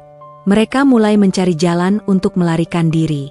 Aduh, Ratih, sepertinya saya harus pamit dulu. Tiba-tiba anak saya telepon. Katanya kurang enak badan, ujar Jeng Rika, wanita sosialita yang tadi paling keras memuji-mujinya. Tanpa menunggu jawaban, ia bergegas pergi. Satu alasan menjadi pemicu bagi yang lain. Wah, sudah larut malam. Besok saya harus rapat pagi sekali. Terima kasih atas undangannya, Bagas. Kami pamit. Bu Ratih, pestanya meriah sekali. Selamat, ya. Ucap seorang tamu dengan nada sarkasme yang tipis sebelum berbalik dan pergi. Eksodus massal pun dimulai. Dalam waktu kurang dari 15 menit, ruangan yang tadinya penuh sesak dengan tawa dan obrolan kini menjadi lengang. Yang tersisa hanyalah para pelayan catering yang berdiri canggung, Fiona yang memasang wajah masam, Bagas yang terpaku seperti patung, dan Ibu Ratih yang berdiri gemetar di tengah ruangan. Panggung sandiwaranya telah runtuh. Para penonton telah pergi, meninggalkan para aktor utama dalam kehancuran total. Bagas tidak bisa mengalihkan pandangannya dari karangan bunga itu. Nama, Cakrawala Group, tidak berarti apa-apa baginya. Tapi kalimat terakhir Arini sebelum pergi terus berulang di benaknya seperti kaset rusak. Tawa Anda akan saya ubah menjadi duka. Duka. Bunga duka cita. Kebetulan ini terlalu mengerikan untuk menjadi sebuah kebetulan. Ini perbuatannya. Ini perbuatan Arini. Tapi bagaimana? Bagaimana seorang gadis desa yatim piatu yang ia kenal bisa menggerakkan sebuah perusahaan raksasa untuk melakukan hal ini? Pikiran Bagas tidak bisa menjangkaunya. Rasa takut yang dingin dan asing mulai merayap di dalam hatinya, menggantikan rasa bersalah. Ia menoleh ke arah Fiona, mencari dukungan. Namun, yang ia temukan adalah tatapan dingin penuh kekecewaan. Bagas, apa sebenarnya yang terjadi? Ini benar-benar memalukan, desis Fiona, menjaga suaranya agar tidak terdengar oleh Ibu Ratih. Ibuku tidak akan suka mendengar tentang ini. Pesta ini seharusnya menjadi ajang perkenalan keluarga kita, tapi malah jadi bahan tertawaan. Aku tidak tahu, Vio, jawab Bagas lirih. Kau tidak tahu. Fiona menatapnya tak percaya. Seseorang mengirim bunga duka cita atas nama perusahaan terbesar di negara ini ke pestamu, dan kau tidak tahu apa-apa? Siapa yang sudah kau buat marah, Bagas? Nada suaranya bukan lagi manja, melainkan tajam dan menuntut. Retak pertama dalam hubungan mereka telah muncul. Tiba-tiba, keheningan dipecahkan oleh suara teriakan frustrasi. Pergi! Bawa pergi bunga itu! Ibu Ratih menjerit seperti orang gila, menunjuk ke arah karangan bunga itu. Beberapa pelayan yang ketakutan tergopoh-gopoh, mencoba menyeret benda besar itu keluar rumah. Setelah karangan bunga itu lenyap dari pandangan, Ibu Ratih berbalik. Matanya merah dan liar, napasnya terengah-engah. Ia menatap putranya dengan tatapan penuh kebencian. Ini semua gara-gara kamu, raungnya, suaranya menggema di rumah yang kini kosong. Ini pasti ulah perempuan sialan itu. Perempuan pembawa petaka yang kau bawa ke rumah ini. Bagas hanya bisa menatap ibunya dengan nanar. Arini, bisiknya tanpa sadar. Jangan pernah sebut nama itu lagi di hadapanku, jerit Ibu Ratih. Ia terhuyung dan jatuh terduduk di sofa, tangannya menjambak rambutnya yang tertata rapi. Pesta kemenangannya telah berakhir menjadi tragedi yang memalukan. Tawa bahagianya telah berganti menjadi isak tangis putus asa. Di ruang kerjanya, Arini menyaksikan semua itu di layar. Ia melihat pestanya bubar. Ia melihat kepanikan di wajah Ibu Ratih. Ia melihat kebingungan dan ketakutan di wajah Bagas. Ia melihat retaknya hubungan baru mantannya itu. Ia meraih cangkir tehnya yang sudah dingin dan menyesapnya pelan. Wajahnya tetap tenang, tanpa ekspresi. Kemenangan ini tidak memberinya ledakan euforia, melainkan kepuasan yang dingin dan dalam. Interkom di mejanya berbunyi. Tahap pertama berhasil dengan sempurna, Nona. Target sudah lumpuh secara sosial, lapor Pak Tirtayasa. Arini menatap layar untuk terakhir kalinya, pada pemandangan keluarga Pratama yang porak-poranda di tengah sisa-sisa pesta mereka. Ini bukan kelumpuhan, Pak, jawab Arini dengan suara yang nyaris berbisik, sedingin es. Ini baru salam perkenalan. Pagi datang tanpa kehangatan di kediaman Pratama. Sinar matahari yang menerobos masuk melalui jendela, seolah mengejek kekacauan yang tersisa dari pesta semalam. Piring-piring kotor menumpuk di dapur, beberapa balon kempes tergeletak menyedihkan di lantai, dan di udara masih tercium aroma parfum mahal yang bercampur dengan bau kegagalan. Bagas terbangun di sofa ruang tamu dengan leher yang kaku. Ia tidak tidur semalaman. Pikirannya terlalu riuh oleh kejadian-kejadian absurd yang menimpanya. Bayangan karangan bunga duka cita itu, wajah-wajah para tamu yang mencemooh, dan jeritan histeris ibunya terus berputar di kepalanya. Dengan tangan gemetar, ia meraih ponselnya, berharap semua itu hanyalah mimpi buruk. Harapannya langsung musnah. Layar ponselnya menampilkan notifikasi dari beberapa temannya. Pesan-pesan bernada penasaran dan sedikit mengejek. Bro, gila pesta lo semalam, ada apa sih sebenarnya? Tulis salah satunya. Yang lain mengirimkan sebuah tautan berita. Jantung Bagas berdebar kencang saat membuka tautan itu. Sebuah portal berita gosip terkenal menampilkan artikel dengan judul yang mencolok, Pesta syukuran pengusaha konstruksi berubah jadi tragedi, karangan bunga misterius dari Cakrawala Group ciptakan skandal. Artikel itu menceritakan dengan detail, meski sedikit didramatisir, tentang insiden semalam.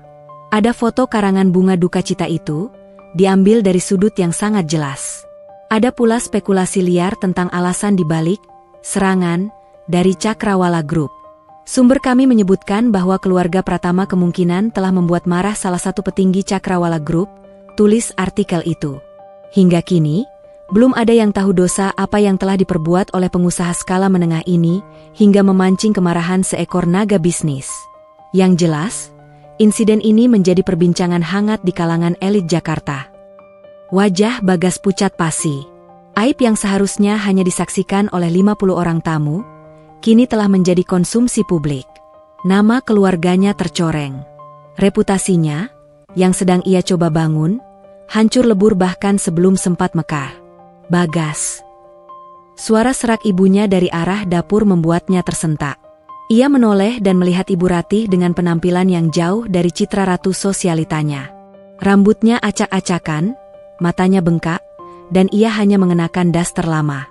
Wajahnya penuh dengan kebencian. "Kau sudah lihat beritanya?" desisnya, sambil membanting sebuah tablet ke meja. "Semua orang menertawakan kita. Teman-teman arisanku tidak berhenti menelepon sejak subuh.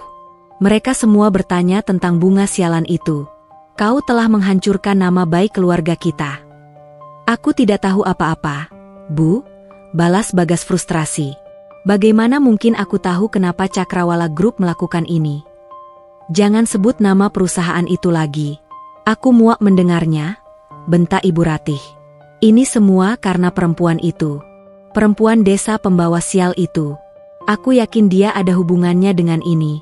Mungkin dia mengadu domba kita dengan seseorang yang penting." Bagas terdiam. Logikanya menolak gagasan itu. Arini yang ia kenal adalah wanita lembut yang bahkan takut untuk bersuara keras. Mustahil ia bisa terhubung dengan raksasa seperti Cakrawala Group. Namun, gema kata-kata perpisahan Arini kembali menghantuinya. Ini tidak mungkin hanya kebetulan. Ponselnya berdering. Nama Fiona tertera di layar. Dengan sedikit harapan, Bagas mengangkatnya. "Halo, Vio." "Bagas, aku sudah baca beritanya." Suara Fiona di seberang terdengar dingin dan datar, tanpa sapaan mesra seperti biasanya. "Papa juga sudah tahu dan beliau marah besar." "Vio, aku bisa jelaskan. Ini hanya salah paham." "Salah paham apa, Bagas?" potong Fiona tajam. "Keluargamu dipermalukan di depan publik oleh perusahaan terbesar di negeri ini. Aku tidak bisa terlibat dalam masalah serumit ini. Maaf, tapi untuk sementara waktu, lebih baik kita tidak bertemu dulu. Aku perlu berpikir." Klik. Telepon ditutup. Harapan terakhir Bagas pupus. Ia belum sempat merasakan kebahagiaan dari hubungan barunya, semuanya sudah hancur berantakan. Ting tong. Bel pintu yang berbunyi membuat Bagas dan ibunya saling pandang. Dengan was-was, Bagas membuka pintu. Seorang kurir berseragam menyerahkan sebuah amplop coklat tebal berlogo sebuah firma hukum. Dengan perasaan tidak enak, Bagas membuka amplop itu di ruang tamu. Ibunya mengawasinya dengan cemas. Di dalamnya ada beberapa lembar dokumen resmi. Bagas membacanya, dan setiap kata yang ia baca seolah menyedot udara dari paru-parunya. Itu adalah surat pemberitahuan resmi. Surat yang menyatakan bahwa seluruh utang PT Pratama Karya senilai 25 miliar rupiah, yang sebelumnya dipegang oleh Bank Mega Persada, telah sepenuhnya diakuisisi atau dibeli oleh sebuah perusahaan investasi bernama Adijaya Capital. Surat itu juga menyatakan bahwa perwakilan dari Adijaya Capital akan segera menghubunginya untuk membahas restrukturisasi utang. "Apa itu, Gas? Surat apa?" tanya Ibu Ratih tidak sabar. Bagas tidak menjawab. Tangannya yang gemetar meraih ponselnya dan mengetik, "Adijaya Capital," di mesin pencari. Hasil pertama yang muncul membuat darahnya seolah berhenti mengalir. Adijaya Capital. Sebuah perusahaan investasi dan aset manajemen. Anak perusahaan yang dimiliki penuh oleh Cakrawala Group. Ini bukan lagi lelucon. Ini bukan lagi kebetulan. Ini adalah sebuah serangan yang terkoordinasi dengan sempurna. Seseorang tidak hanya ingin mempermalukan mereka, tapi juga ingin menghancurkan mereka sampai ke akar-akarnya. Jauh dari rumah yang penuh keputusasaan itu, Arini melangkah di atas treadmill di dalam pusat kebugaran pribadinya. Keringat membasahi pelipisnya, namun napasnya tetap teratur. Matanya menatap lurus ke layar televisi besar yang menayangkan berita pasar saham. Pak Tirtayasa masuk dan berdiri diam di ambang pintu, menunggu Arini menyelesaikan latihannya. Arini menekan tombol untuk memperlambat laju treadmill, lalu mengambil handuk kecil yang tersampir. "Bagaimana, Pak?" tanyanya tanpa menoleh. "Selamat pagi, Nona. Laporannya sudah masuk," jawab Pak Tirtayasa dengan nada profesional. "Target sudah menerima surat pemberitahuan. Berita online juga sudah menyebar sesuai rencana. Saat ini, mereka pasti sedang dalam keadaan panik total." Arini mengangguk puas. Ia turun dari treadmill, mengambil botol air mineral. Bagus. Mereka sudah merasakan sengatan pertama. Sekarang saatnya kita menunjukkan siapa yang memegang cambuk. Ia meminum airnya, lalu menatap Pak Tirtayasa dengan sorot mata yang dingin. Atur pertemuan. 2 hari dari sekarang. Saya ingin bertemu langsung dengan Direktur Utama PT Pratama Karya, Bapak Bagas Pratama. Baik, Nona. Pertemuan akan diatur di kantor pusat Cakrawala Group? Tidak, potong Arini. Terlalu megah untuk pertemuan pertama. Atur di kantor Adijaya Capital. Undang dia dalam kapasitasnya sebagai debitur yang sedang bermasalah. Saya ingin dia datang dengan posisi serendah mungkin. Mengerti, Nona? Atas nama siapa undangan pertemuan ini akan saya kirimkan. Arini berhenti sejenak, lalu sebuah senyum tipis. Senyum pertama yang tulus sejak ia kembali, tersungging di bibirnya. Senyum seorang pemangsa yang siap menerkam. Gunakan nama asliku, katanya. Undang dia untuk bertemu dengan pimpinan Adijaya Capital. Arini Paramita Adijaya. Rumah itu terasa seperti makam. Tirai-tirai jendela masih tertutup rapat seolah berusaha menyembunyikan aib yang terjadi di dalamnya dari mata dunia. Aroma masakan yang biasanya tercium di pagi hari kini lenyap, digantikan oleh bau pengap keputusasaan. Bagas Pratama duduk di meja makan yang kosong, menatap nanar pada lembaran surat di tangannya. Surat pemberitahuan pengambil alihan utang. Kata-kata, Adijaya Capital, dan Cakrawala Group, terus berputar di benaknya seperti mantra kutukan. Ini bukanlah lagi sekadar penghinaan sosial. Ini adalah ancaman eksistensial. Angka 25 miliar rupiah yang selama ini hanyalah angka di atas kertas laporan keuangan, kini terasa seperti batu gilingan raksasa yang siap meremukkan hidupnya. Apa maksudnya semua ini, Bagas? Suara Ibu Ratih terdengar lemah dari sofa ruang tamu. Ia tidak lagi menjerit. Semalam, setelah ledakan amarahnya mereda, ia jatuh ke dalam kondisi apatis yang menakutkan. Wajahnya pucat, tatapannya kosong. Pukulan terhadap harga dirinya terlalu berat untuk ia tanggung. Bagas menarik napas panjang, mencoba menenangkan jantungnya yang berdebar kencang. Artinya perusahaan kita, rumah ini, semua aset kita, kini berada di tangan mereka, Bu. Mereka adalah kreditur kita yang baru.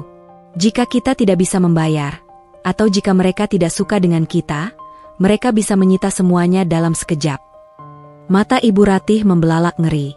Konsep kebangkrutan adalah sesuatu yang tidak pernah terlintas dalam benak sombongnya. Tidak mungkin. Ini ilegal.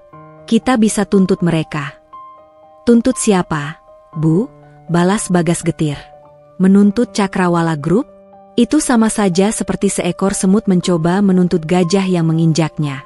Kita tidak punya apa-apa untuk melawan mereka. Pengacara terbaik mereka bisa mengubur kita dalam tumpukan dokumen hukum sebelum kita sempat masuk ruang sidang. Keputusasaan yang pekat menyelimuti mereka. Bagas meraih ponselnya, mencoba menghubungi Pak Tirtayasa, manajer keuangannya yang sudah tua dan setia. Tidak diangkat. Ia mencoba menghubungi beberapa relasi bisnis yang ia anggap dekat. Sebagian besar menolak panggilannya. Mereka yang mengangkat hanya memberikan jawaban dingin dan menghindar. Berita skandal semalam rupanya menyebar lebih cepat dari api. Tak seorang pun mau berurusan dengan keluarga yang sedang ditandai oleh Cakrawala Group. Mereka telah menjadi paria. Di tengah kepanikannya, sebuah notifikasi email masuk ke ponsel Bagas. Subjeknya tertulis dengan formal dan dingin. Undangan pertemuan, PT Pratama Karya Adijaya Capital. Jantung Bagas terasa mencelos. Dengan jari yang gemetar, ia membuka email itu. Dengan hormat, merujuk pada surat pemberitahuan akuisisi portofolio utang PT Pratama Karya, dengan ini kami mengundang Bapak Bagas Pratama selaku Direktur Utama untuk hadir dalam sebuah pertemuan guna membahas langkah selanjutnya. Pertemuan akan diadakan pada hari tanggal, Sabtu, 20 September 2025. Waktu, pukul 10 WIB. Tempat, Adijaya Capital Tower, LT 25, Jalan Jenderal Sudirman, Jakarta. Anda dijadwalkan untuk bertemu langsung dengan pimpinan Adijaya Capital. Hormat kami, Sekretariat Direksi Adijaya Capital. Bagas membaca email itu berulang kali. Ini adalah panggilan. Panggilan menghadap sang predator yang telah mencabik-cabik harga dirinya dan kini memegang nasib hidupnya. Ia harus datang. Tidak ada pilihan lain. Namun, bukan itu yang membuatnya membeku. Matanya terpaku pada satu baris kalimat terakhir sebelum salam penutup, yang merinci dengan siapa ia akan bertemu. Pertemuan Anda adalah dengan Ibu Arini Paramita Adijaya. Arini. Nama itu terucap dari bibirnya dalam bisikan pelan, nyaris tak terdengar. Sebuah nama yang begitu familiar sekaligus begitu asing. Jantungnya berhenti berdetak sejenak sebelum kemudian berpacu menggila. Seluruh darah seolah surut dari wajahnya. Tidak mungkin. Pikirannya berteriak. Ini tidak mungkin Arini yang sama.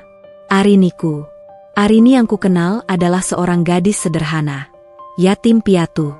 Nama belakangnya saja aku tidak pernah benar-benar tahu. Paramita itu nama pemberian dari panti asuhan, katanya. Adijaya? Nama itu terdengar seperti nama keluarga ningrat, keluarga konglomerat. Ia membaca nama itu lagi. Arini Paramita Adijaya. Kebetulan ini terlalu sempurna untuk menjadi sebuah kebetulan. Terlalu kejam. Seolah alam semesta sedang menertawakannya dengan cara yang paling menyakitkan. Mungkinkah? Mungkinkah selama 5 tahun ini ia telah dibohongi? Mungkinkah wanita yang setiap hari memasak untuknya, mencuci pakaiannya, yang ia anggap rendahan, yang ia ceraikan dengan mudahnya adalah orang lain? Seseorang yang begitu berkuasa hingga mampu melakukan semua ini? Pikiran itu begitu liar, begitu mustahil, hingga otaknya menolak untuk memprosesnya. Itu lebih terdengar seperti plot dalam sebuah sinetron murahan. Siapa? Bagas? Email dari siapa? Tanya Ibu Ratih, melihat ekspresi putranya yang seperti baru saja melihat hantu. Bagas tidak sanggup bicara. Ia hanya menyodorkan ponselnya kepada ibunya. Ibu Ratih membaca email itu. Saat matanya sampai pada nama yang sama, reaksinya jauh berbeda dari Bagas. Tidak ada keraguan, yang ada hanyalah ledakan amarah yang didasari oleh kebencian buta. Arini? Pekiknya histeris. Wajahnya yang tadi pucat kini merah padam. Jadi benar jalang itu dalangnya. Sudah kuduga. Dia pasti menjual dirinya. Menggoda salah satu bos besar di sana. Dasar perempuan licik. Pelacur. Menggunakan tubuhnya untuk membalas dendam kepada kita. Logika Ibu Ratih yang sempit hanya bisa sampai pada satu kesimpulan yang paling kotor dan merendahkan. Baginya, mustahil seorang wanita seperti Arini bisa memiliki kekuasaan. Kekuasaan itu pasti didapat dari seorang pria. Bukan begitu, Bu? Sanggah Bagas, entah kenapa ia merasa perlu membela Arini dari tuduhan keji itu. Ini pimpinan Adijaya Capital. Mana mungkin? Mana mungkin apanya? Bentak ibunya. Kau terlalu bodoh dan naif, Bagas. Sama seperti saat kau memungutnya dulu. Sudah jelas ini permainannya. Dia ingin menghancurkan kita karena kau menceraikannya. Bagas terdiam, pikirannya kalut. Di satu sisi, penjelasan ibunya terdengar gila. Di sisi lain, misteri nama, Arini, itu terus menghantuinya. Siapapun wanita yang akan ia temui lusa, satu hal yang pasti, wanita itu memegang pisau di lehernya, dan ia harus datang untuk mencari tahu apakah pisau itu akan ditarik atau ditancapkan lebih dalam. Dengan napas yang berat, ia mengambil kembali ponselnya.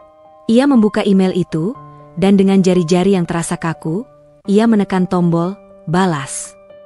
Yetha, Sekretariat Direksi Adijaya Capital. Terima kasih atas undangannya. Kehadiran saya konfirmasikan. Hormat saya, Bagas Pratama. Saat ia menekan tombol kirim, ia merasa seperti baru saja menandatangani surat kematiannya sendiri. Ia akan berjalan masuk ke dalam sarang singa, untuk bertemu dengan seorang wanita bernama Arini, dan ia sama sekali tidak tahu apakah ia akan keluar dari sana hidup-hidup. Sabtu pagi, 20 September 2025. Langit Jakarta cerah, namun bagi Bagas Pratama, dunia terasa gelap dan menyesakkan. 2 hari terakhir terasa seperti neraka. Ia nyaris tidak tidur, dihantui oleh skandal, penolakan dari kolega, dan yang paling menakutkan, misteri di balik nama, Arini Paramita Adijaya. Setiap kali ia mencoba meyakinkan dirinya bahwa itu hanya kebetulan, bayangan wajah terluka Arininya, mantan istrinya, kembali muncul, diiringi oleh gema sumpahnya. Ia mengenakan setelan jas terbaiknya, peninggalan dari masa ketika perusahaannya masih berjaya. Namun, setelan mahal itu terasa seperti kostum pinjaman yang kebesaran. Di cermin, ia tidak melihat seorang direktur utama yang gagah, melainkan seorang pesakitan yang berjalan menuju tiang gantungan.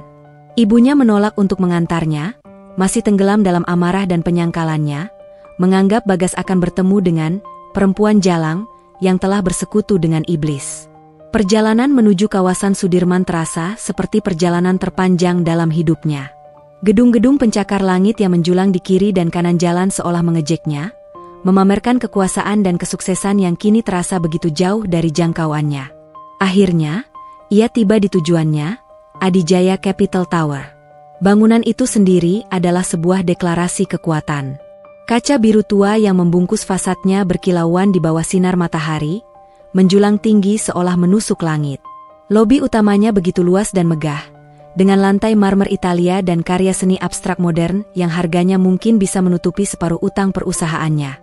Udara dingin dari pendingin ruangan terasa menusuk kulit, menambah kegugupan yang sudah mencekik lehernya. "Saya Bagas Pratama, ada janji bertemu dengan Ibu Arini Adijaya," katanya pada resepsionis yang cantik namun berwajah dingin. "Baik, Bapak.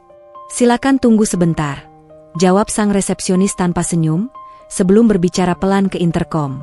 Bagas diantar menuju lift pribadi yang membawanya langsung ke lantai 25, lantai eksekutif. Setiap detik di dalam kotak baja yang melesat ke atas itu terasa menyiksa. Pintu lift terbuka, menampakkan sebuah area resepsionis lagi yang lebih privat dan mewah. Seorang sekretaris yang sangat profesional menyambutnya. "Selamat pagi, Bapak Pratama. Ibu Adijaya sedang menyelesaikan panggilan telepon. Mohon menunggu sebentar di ruang tunggu." Bagas diantar ke sebuah ruangan dengan sofa kulit yang nyaman dan pemandangan kota yang spektakuler. Namun, ia tidak bisa menikmati semua itu.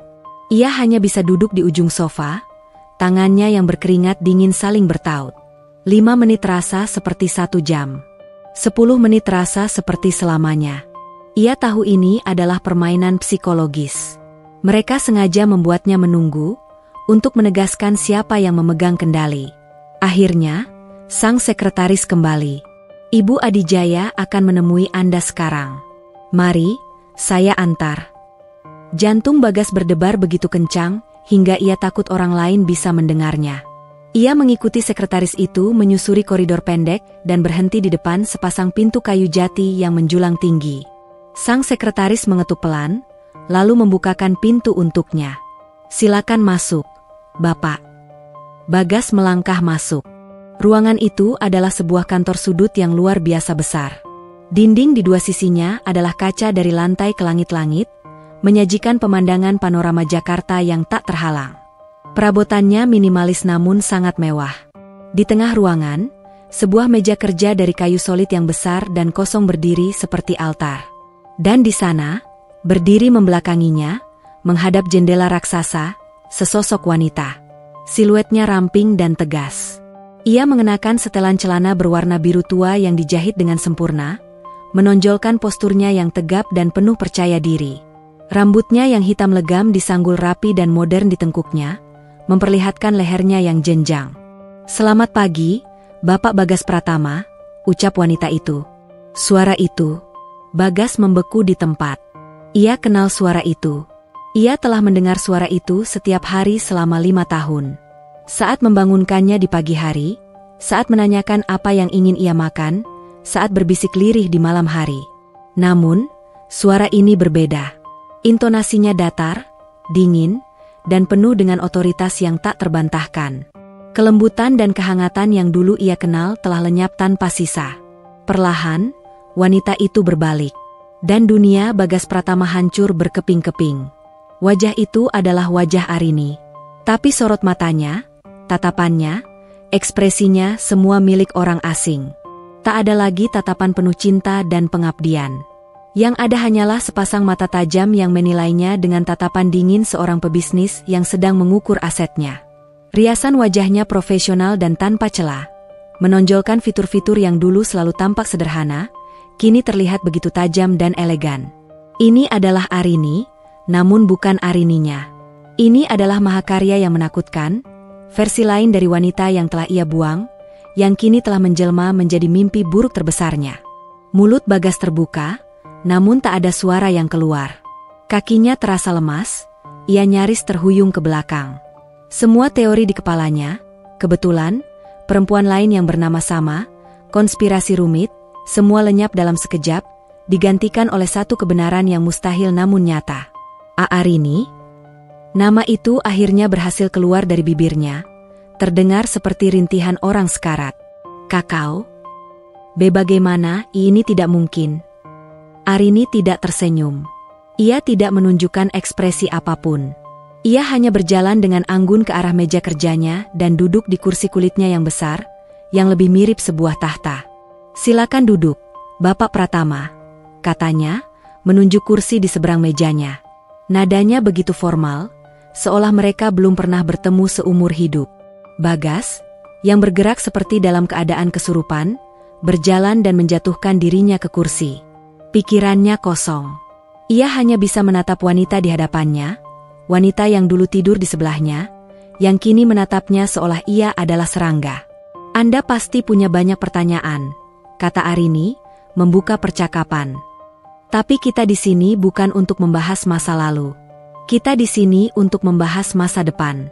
Lebih tepatnya, masa depan perusahaan Anda, yang saat ini sepenuhnya bergantung pada keputusan saya. Ia menyalakan layar sentuh di mejanya. PT Pratama Karya. Didirikan oleh almarhum ayah Anda. Saat ini dipimpin oleh Anda. Memiliki satu utang utama sebesar 25 miliar rupiah yang kini menjadi milik saya. Proyek utama terhenti. Arus kas negatif. Prospek kebangkrutan sangat tinggi. Setiap kata diucapkannya dengan tenang dan presisi, menghantam Bagas seperti palu godam. Kakao, kenapa kau melakukan ini, Rin? Tanya Bagas dengan suara bergetar, masih mencoba mencari sisa-sisa wanita yang ia kenal. Arini mengangkat wajahnya dari layar, dan untuk pertama kalinya, Bagas melihat sesuatu di matanya.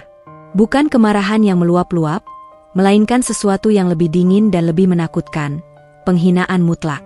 Pertama, katanya, suaranya setajam pisau bedah. Jangan panggil saya dengan nama itu. Di ruangan ini, bagi Anda, saya adalah Ibu Adijaya. Kedua, pertanyaan Anda tidak relevan. Ia mencondongkan tubuhnya sedikit ke depan. 2 hari yang lalu, Anda dan ibu Anda menertawakan saya. Anda merayakan kehancuran hidup saya. Anda pikir saya hanya gadis desa bodoh yang bisa kalian injak-injak dan buang begitu saja.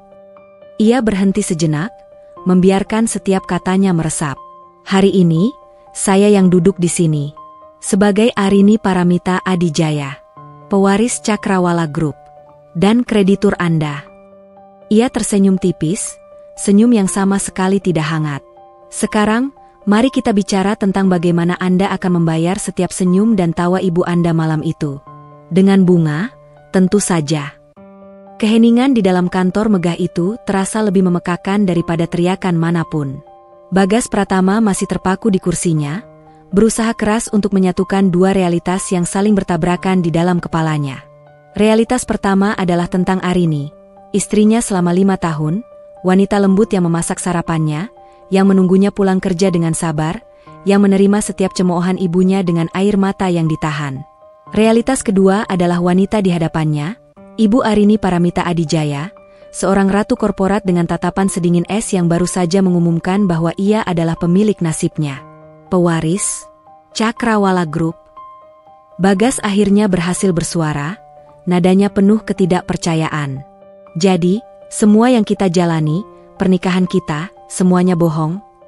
Pertanyaan itu, yang diucapkannya dengan nada seorang korban, memancing sepercik emosi di wajah Arini yang tadinya datar. Bukan simpati, melainkan kilat kemarahan yang terkendali. Saya tidak pernah berbohong tentang perasaan saya, Bagas, jawab Arini, suaranya tetap tenang namun menusuk. Cinta saya nyata. Kesetiaan saya nyata. Yang saya sembunyikan hanyalah latar belakang saya. Sebuah ujian kecil, untuk melihat apakah ada pria yang bisa mencintai saya. Arini, si gadis biasa, tanpa embel-embel nama Adijaya. Ia berhenti sejenak, menatap lurus ke mata Bagas. Dan kau gagal dalam ujian itu. Cintamu ternyata bersyarat. Syaratnya adalah persetujuan dari ibumu, yang menilai manusia berdasarkan ketebalan dompet dan silsilah keluarga. Setiap kata adalah tamparan. Bagas tidak bisa membantah. Semua yang dikatakan Arini adalah kebenaran yang memalukan. Ia telah menukar cinta yang tulus dengan kepatuhan pada ibunya yang materialistis. Tapi cukup soal itu. Arini melanjutkan, melambaikan tangannya seolah mengusir kenangan tak berguna. Ia kembali menjadi ibu adijaya yang dingin dan efisien. Anda tidak di sini untuk mengenang masa lalu. Anda di sini sebagai Direktur Utama PT Pratama Karya, sebuah perusahaan yang secara teknis sudah bangkrut dan kini hidup hanya atas belas kasihan saya. Ia mengetuk beberapa kali layar di mejanya, dan di layar besar di dinding belakangnya, muncul bagan organisasi dan laporan keuangan PT Pratama Karya. Semua data yang paling rahasia kini terpampang jelas, menunjukkan betapa rentannya mereka. Saya sudah mempelajari bisnis Anda, Bapak Pratama, kata Arini. Fondasi yang rapuh, manajemen yang buruk, dan terlalu bergantung pada satu proyek. Sejujurnya, saya heran perusahaan ini bisa bertahan selama ini. Bagas hanya bisa menunduk malu. Dihina secara profesional oleh wanita yang dulu ia anggap tidak tahu apa-apa tentang dunia bisnis terasa begitu ironis. Namun, lanjut Arini, saya adalah seorang pebisnis. Saya tidak suka melihat aset mati begitu saja.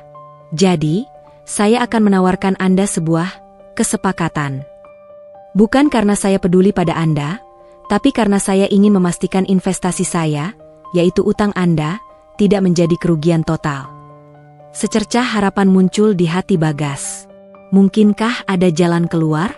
Mungkinkah Arini masih memiliki sedikit belas kasihan untuknya?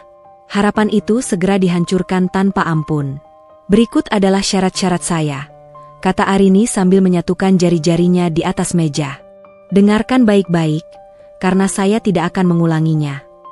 Pertama, terhitung sejak penandatanganan perjanjian, Adijaya Capital akan mengambil alih 90% saham PT Pratama Karya. Kami akan menyuntikkan dana darurat untuk menyelamatkan proyek yang macet, tapi kendali perusahaan sepenuhnya ada di tangan saya. Anda, Arini menatap Bagas lekat-lekat, akan tetap menjabat sebagai Direktur Utama. Sebuah jabatan tanpa kekuasaan. Anda akan menjadi boneka saya, menjalankan setiap perintah saya, dan melaporkan setiap langkah Anda kepada Dewan Direksi yang akan saya tunjuk. Bagas terkesiap. Ini bukan penyelamatan, ini adalah aneksasi. Perusahaan warisan ayahnya akan diambil alih, dan ia akan dipermalukan dengan tetap menjabat sebagai pemimpin boneka. Arini melanjutkan tanpa mempedulikan reaksinya. Kedua, seluruh aset pribadi yang Anda dan ibu Anda jaminkan ke bank, terutama rumah di Jalan Cendana nomor 12, kepemilikannya akan dialihkan sepenuhnya kepada Adijaya Capital. Surat-suratnya harus diserahkan paling lambat akhir minggu depan. Kau akan mengambil rumah kami? Bisik Bagas ngeri. Mengambil? Tidak. Saya hanya mengamankan jaminan, koreksi Arini. Saya akan berbaik hati membiarkan Anda dan ibu Anda tetap tinggal di sana. Anggap saja sebagai kontraktor. Tentu saja, selama kalian bersikap baik. Saya bisa mengusir kalian kapanpun saya mau. Ini lebih buruk dari penyitaan. Ini adalah perbudakan psikologis. Mereka akan hidup setiap hari di rumah mereka sendiri, dengan kesadaran bahwa mereka hanyalah tamu yang bisa diusir kapan saja oleh Arini. Bagas ingin berteriak, ingin memprotes, tapi ia tahu itu sia-sia. Ia menelan ludah, menunggu syarat terakhir. Ia punya firasat buruk bahwa yang terburuk belum datang. Dan yang ketiga, kata Arini, nadanya menjadi lebih pelan, lebih personal, dan lebih kejam. Ini adalah syarat yang tidak bisa ditawar. Sebagai tanda bahwa Anda dan keluarga Anda menerima realitas baru ini, sebagai gestur niat baik. Ia berhenti, matanya yang tajam seolah menembus jiwa Bagas. Saya ingin Ibu Ratih Pratama, wanita terhormat yang menertawakan saya saat saya ditalak, untuk datang ke kantor ini. Menemui saya, di ruangan ini. Bagas menahan napas. Saya ingin dia berdiri di tempat Anda duduk sekarang, lanjut Arini, dan mengucapkan permintaan maaf. Bukan kepada Arini mantan menantunya. Tapi kepada Ibu Arini Paramita Adijaya, pimpinan perusahaan yang nasibnya kini ia genggam. Dan setelah meminta maaf, saya ingin ia melakukan satu hal kecil untuk menunjukkan ketulusannya. Arini mencondongkan tubuhnya ke depan, suaranya kini nyaris berbisik. Saya ingin dia berlutut dan membersihkan sepatu saya. Dunia Bagas serasa meledak. Permintaan itu begitu hina, begitu merendahkan, hingga melampaui batas imajinasinya. Membayangkan ibunya yang sombong dan angkuh melakukan hal itu, mustahil. Arini, jangan. Bagas memohon, untuk pertama kalinya ia berani memotong ucapan Arini. Aku mohon padamu, hukum aku saja. Suruh aku melakukan apapun. Aku akan berlutut di sini sekarang juga. Tapi jangan ibuku, dia sudah tua, Rin. Usia tua bukan alasan untuk memiliki hati yang busuk. Balas Arini dingin, tak tergerak sedikit pun. Tawanya yang paling nyaring malam itu. Penghinaannya yang paling menyakitkan selama 5 tahun ini. Jadi, harga yang harus ia bayar juga yang paling mahal. Arini berdiri, menandakan pertemuan telah berakhir. Anda punya waktu 24 jam untuk memberikan jawaban, Bapak Pratama. Besok siang, saya tunggu konfirmasi Anda. Jika jawaban Anda, ya, bawa ibu Anda ke sini lusa. Jika jawaban Anda, tidak. Atau jika saya tidak mendengar apapun dari Anda, maka kesepakatan ini batal. Tim likuidasi kami akan bergerak hari Senin untuk menyita dan melelang semua aset Anda. Perusahaan Anda akan lenyap, dan kalian akan menjadi gelandangan. Ia berjalan ke arah jendela, kembali memunggungi Bagas. Sekarang, silakan pergi. Waktu saya terlalu berharga untuk dihabiskan lebih lama dengan Anda. Bagas bangkit dengan kaki gemetar. Ia ingin mengatakan sesuatu lagi, tapi lidahnya keluh. Wanita di hadapannya bukan lagi Arini yang bisa ia bujuk dengan kata-kata manis. Ini adalah kekuatan alam yang tidak bisa dinegosiasikan. Ia berjalan keluar dari ruangan itu seperti zombie. Pintu kayu jati yang berat tertutup di belakangnya, membungkam dunianya yang baru saja hancur. Ia harus pulang dan menyampaikan ultimatum yang mustahil ini kepada ibunya. Ia harus memberitahu sang ratu bahwa ia harus turun dari tahtanya dan bersujud di kaki seorang gadis desa yang dulu ia injak-injak. Perjalanan pulang dari Adijaya Capital Tower adalah sebuah kekosongan. Bagas mengemudi seperti robot, matanya menatap kosong ke jalanan Jakarta yang ramai, namun pikirannya berada di tempat lain. Ia berada di lantai 25, di dalam ruangan kaca raksasa itu, lagi dan lagi, memutar ulang setiap kata, setiap tatapan dingin dari wanita yang pernah menjadi istrinya. Arini Paramita Adijaya. Nama itu kini terukir di benaknya dengan besi panas. Kebenaran tentang identitas Arini tidak memberinya pencerahan. Itu memberinya teror yang absolut. Selama 5 tahun, ia telah tidur di sebelah seorang ratu yang menyamar sebagai pelayan. Ia telah memerintah, mengeluh, dan pada akhirnya, mencampakkan seorang wanita yang kekuasaannya bisa membeli negara kecil. Kebodohannya sendiri terasa begitu monumental, begitu luar biasa, hingga ia ingin tertawa dan menangis pada saat yang bersamaan. Ia sekarang mengerti segalanya. Karangan bunga itu bukan lelucon, melainkan pernyataan perang. Pengambil alihan utang itu bukan manuver bisnis, melainkan jerat yang dipasang dengan presisi. Setiap langkah Arini terencana dengan sempurna. Dan ia, Bagas, bersama ibunya, telah menari mengikuti irama sang dalang tanpa menyadarinya. Saat mobilnya memasuki gerbang rumah itu terlihat berbeda. Catnya yang sedikit mengelupas, tamannya yang kurang terawat, semua kekurangan yang dulu tidak ia perhatikan kini tampak begitu jelas. Rumah yang selalu menjadi simbol kebanggaan ibunya, kini di matanya tak lebih dari sebuah bangunan rapuh yang siap runtuh. Ia melangkah masuk.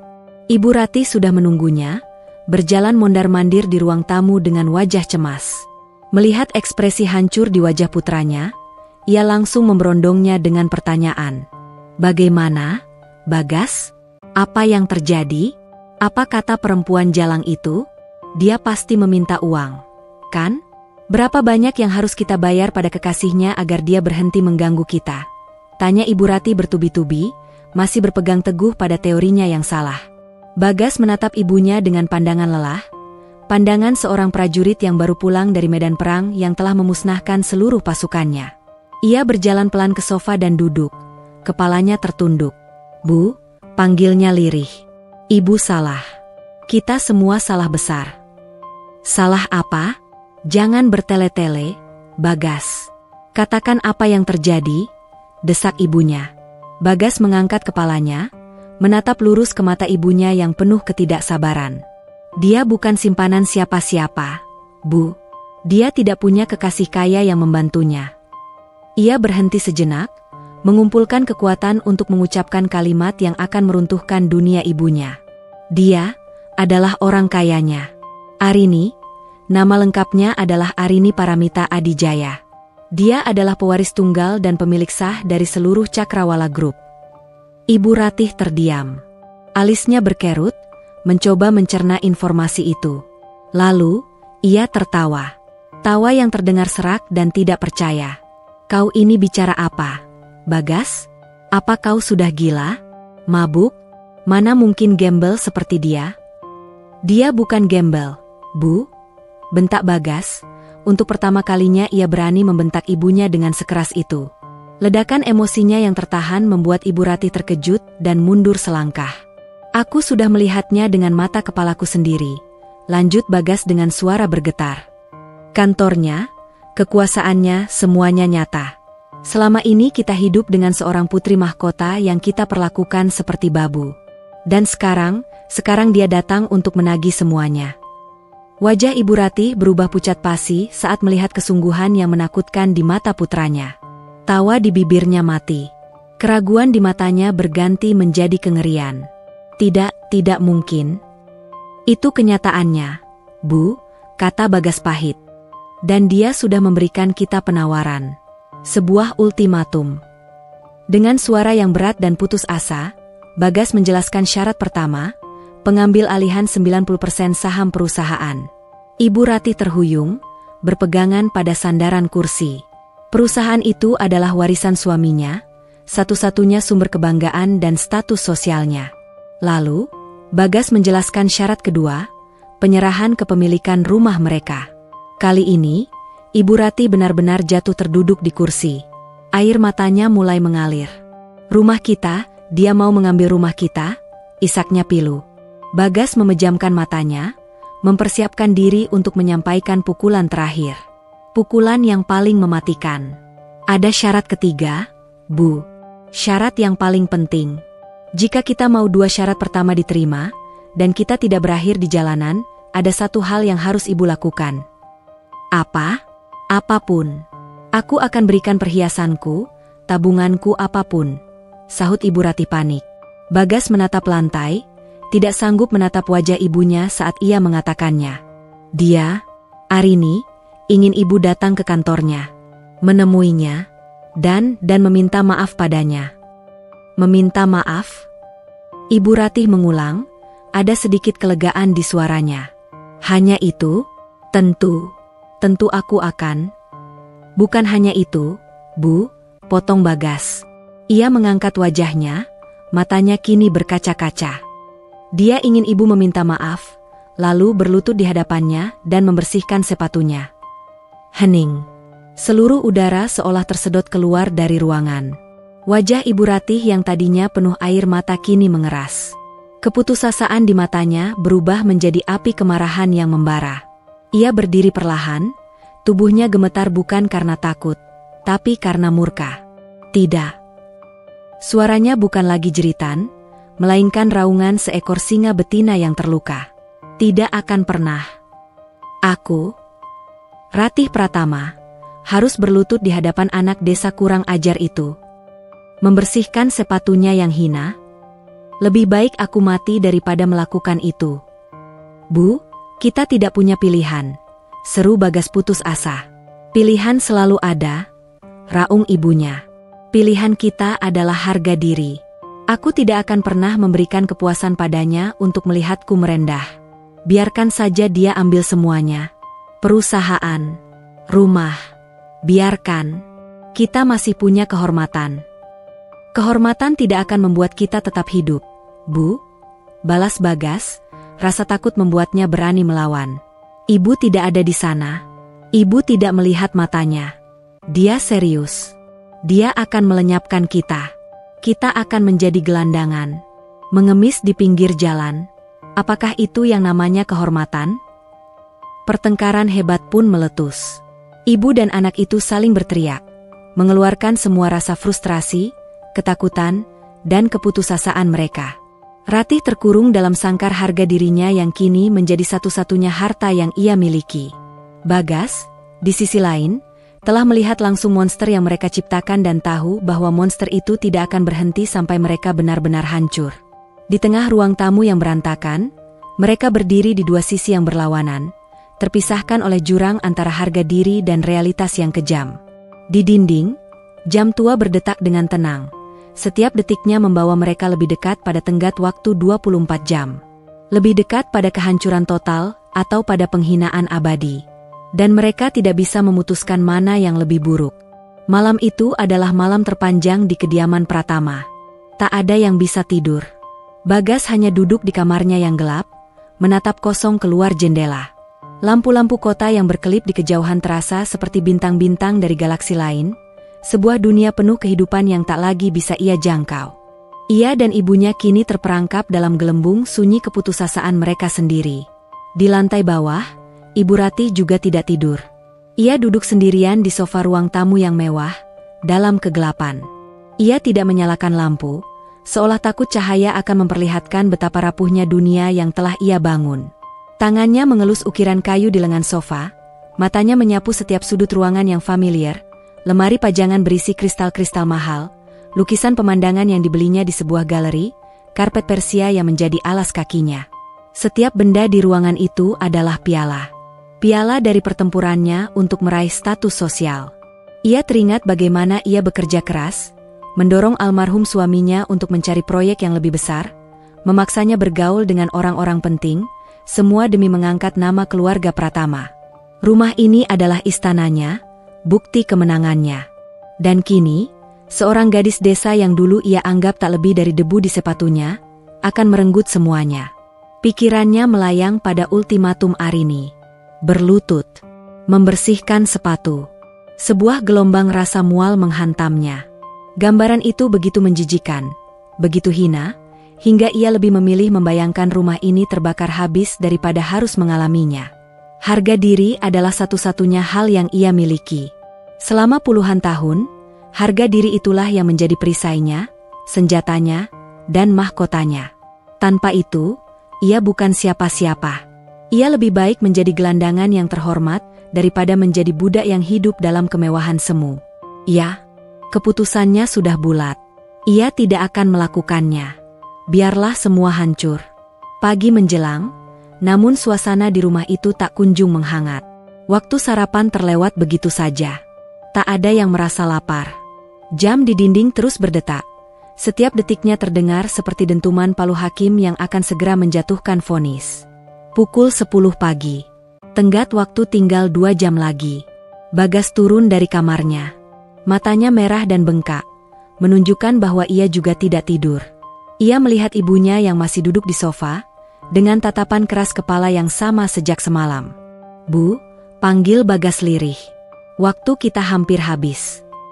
Ibu Ratih tidak menoleh. "Keputusanku tidak berubah, Bagas. Kita tidak akan merendahkan diri kita di hadapannya." Bagas berjalan mendekat dan berlutut di depan ibunya, sebuah tindakan yang sangat jarang ia lakukan. Ia menatap wajah ibunya yang keras dengan pandangan memohon. "Bu, aku mohon, pikirkan lagi. Ini bukan lagi soal harga diri. Ini soal kelangsungan hidup. Ibu mungkin siap kehilangan segalanya, tapi aku takut, Bu. Aku takut menjadi miskin. Aku takut ditertawakan orang. Aku takut tidak bisa makan besok. Rasa takut akan membuatmu menjadi budak," desis ibunya. "Dan harga diri akan membuat kita mati kelaparan," balas Bagas, suaranya meninggi. "Apa gunanya harga diri jika kita harus mengemis di jalanan? Apa ibu lebih suka melihat orang-orang menatap kita dengan kasihan saat kita makan nasi bungkus di emperan toko, daripada menahan malu selama 5 menit di hadapan Arini? 5 menit, Bu. 5 menit penghinaan untuk ditukar dengan sisa hidup kita." Ibu Ratih memalingkan wajahnya, hatinya goyah oleh gambaran mengerikan yang dilukiskan putranya. Tapi bayangan dirinya berlutut di kaki Arini masih terlalu kuat, terlalu hina untuk diterima. Tepat saat itu, ponsel Ibu Ratih yang tergeletak di meja bergetar. Sebuah notifikasi pesan dari grup WhatsApp sosialitanya, grup arisan, berlian ceria, yang menjadi pusat alam semestanya. Biasanya, notifikasi ini akan membuatnya tersenyum. Tapi tidak hari ini. Dengan tangan gemetar, ia membuka pesan itu.